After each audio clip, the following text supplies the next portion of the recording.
Cardio equipment versus strength equipment, आपको अपने gym में क्या रखना चाहिए, कितना क्वांटिटी रखना चाहिए, इस वीडियो का टॉपिक यही है। और इसमें हम पूरी डीपली डिस्कस करेंगे कि इक्विपमेंट लेना है अगर आपको अपने जिम के लिए तो क्या क्या कितनी क्वांटिटी में रखना चाहिए। So hello friends, welcome to kingdom of fitness. आज का टॉपिक है कार्डियो वर्सेज स्ट्रेंथ इक्विपमेंट। अगर आप न्यू जिम सेटअप प्लान कर रहे हो या अपने जिम को एग्जिस्टिंग जिम को अपग्रेड करना चाहते हो तो आपके मन में एक सवाल आता होगा कि मैं कार्डियो इक्विपमेंट बढ़ाऊं या स्ट्रेंथ इक्विपमेंट। और अगर आप नया जिम प्लान कर रहे हो तो कार्डियो इक्विपमेंट कितना रखना चाहिए और स्ट्रेंथ के इक्विपमेंट कितने रखने चाहिए, तो इस बारे में डिस्कस करेंगे। तो जैसा कि हम सबको पता है कि कार्डियो इक्विपमेंट जो है वो बहुत ही ज्यादा जरूरी हो गया है आजकल के परिवेश में। जिस जिम में कार्डियो इक्विपमेंट नहीं रहते, यानी कि treadmill, cross trainer, spin bikes, air row or या स्टेयर मास्टर, ये सब कार्डियो इक्विपमेंट में आते हैं। अगर आप कार्डियो नहीं रखते हो, सिर्फ स्ट्रेंथ रखते हो जिम में, तो आपको फी ज्यादा नहीं मिल सकती। सपोज करो आपने 40 इक्विपमेंट रखे हैं लेकिन सिर्फ स्ट्रेंथ इक्विपमेंट है, आपका बजट भी अच्छा खासा है, आपने 8 से 10 लाख का इक्विपमेंट रखा है,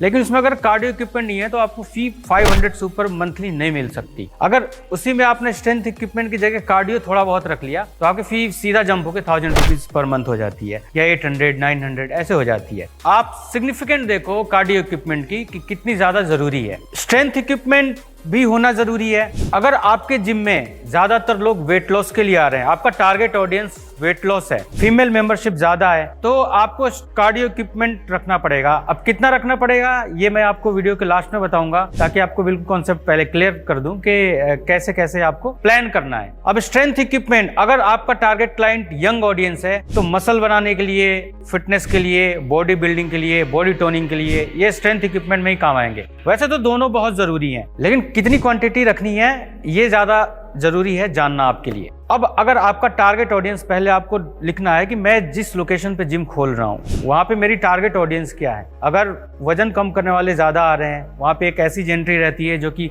पॉश इलाका है या ऐसी सोसाइटी है जहाँ पे ज्यादातर लोग फिटनेस के लिए आ रहे हैं, तो वहाँ कार्डियो इक्विपमेंट आपको रखना पड़ेगा। Minimum 2 treadmills, cross trainers, spin bike 2 से 3। अगर आप और बजट लेके ऊपर जा सकते हो तो एयर रोअर या वाटर रोअर और स्टेयर मास्टर, कर्व ट्रेडमिल, ये सारी चीजें आप कंसीडर कर सकते हो। अगर वैसी जगह पे हो जहाँ पे मासेस रहते हैं, यानी कि भीड़ भड़का बहुत ज्यादा है, लेकिन यंग जनरेशन है, बॉडी बिल्डिंग के लिए ज्यादा पसंद करते हैं, वो स्ट्रेंथ ट्रेनिंग ज्यादा यूज करना चाहते हैं वो, तो फिर आपको स्ट्रेंथ ट्रेनिंग पे फोकस करना है, यानी स्ट्रेंथ इक्विपमेंट ज्यादा रखना पड़ेगा, जिसमें मिनिमम इक्विपमेंट जो होते हैं pec fly, lat pull down with rowing हो गया, leg curl extension, Smith machine, functional trainer, और आपके और एड ऑन जाते हैं जैसे बेंच प्रेसेस सारे होने चाहिए आपके पास, रैक्स होने चाहिए सारे। कुछ हैमर इक्विपमेंट रख सकते हो आप, जैसे chest press hammer, shoulder press hammer, seated calf, ये सारी चीजें स्ट्रेंथ इक्विपमेंट मिनिमम रखना होता है आपको। अब आपने टारगेट ऑडियंस देख लिया, अब आप देखो फीस कितनी है मेरी। अगर आपकी फीस 1000 और 1000 से प्लस है तो डेफिनेटली आपको कार्डियो रखना ही पड़ेगा, जेंट्री कैसी भी हो,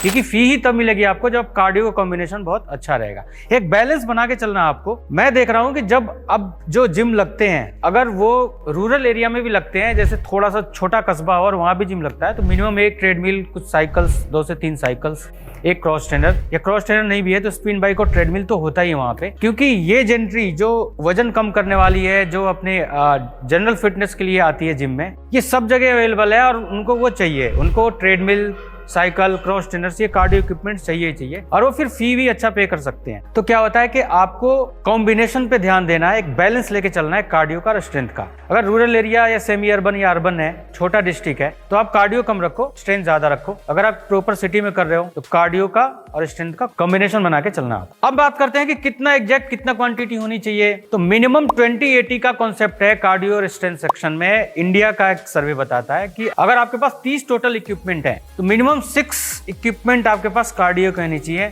अब आपको उसमें देखना है आपके बजट के हिसाब से और आपकी फी स्ट्रक्चर के हिसाब से कि मैं ट्रेडमिल कितनी रखूं, 2 से 3, स्पिन बाइक कितना रखूं, क्रॉस ट्रेनर कितना रखूं, और भी चीजें ऐड ऑन करना है तो एक वो भी रख सकते हो, जैसे स्टेयर मास्टर रख सकते हो आप, एयर रोअर रख सकते हो आप। तो ये सारी चीजें जो है आपको फोकस में रहना चाहिए। मिनिमम 20%। अगर आपके बड़े फ्रेंचाइज लेवल पे जाते हो वो 30% तक रखते हैं, यानी 9 से 10 इक्विपमेंट रख लेंगे। अगर टोटल 30 इक्विपमेंट है बड़े छोटे मिला के, 9 से 10 इक्विपमेंट कार्डियो और बाकी का स्ट्रेंथ। तो ये आपको ध्यान रखना है कि मिनिमम 20% आपके पास कार्डियो होनी चाहिए और बाकी का 80% आपको स्ट्रेंथ होना चाहिए। तो एक बैलेंस बनेगा इक्विपमेंट का आपके जिम में, फी स्ट्रक्चर के हिसाब से भी जस्टिफाई होगा, क्लाइंट जो आएंगे, कुछ लोग आपके वेट लॉस के लिए आएंगे, कुछ वेट गेन और स्ट्रेंथ ट्रेनिंग के लिए आएंगे, तो उनके लिए भी एक बैलेंस इक्विपमेंट मिलेगा जिसमें भीड़ भी मैनेज करना आसान रहेगा, पीक आवर में भी मैनेज करना आपको आसान रहेगा।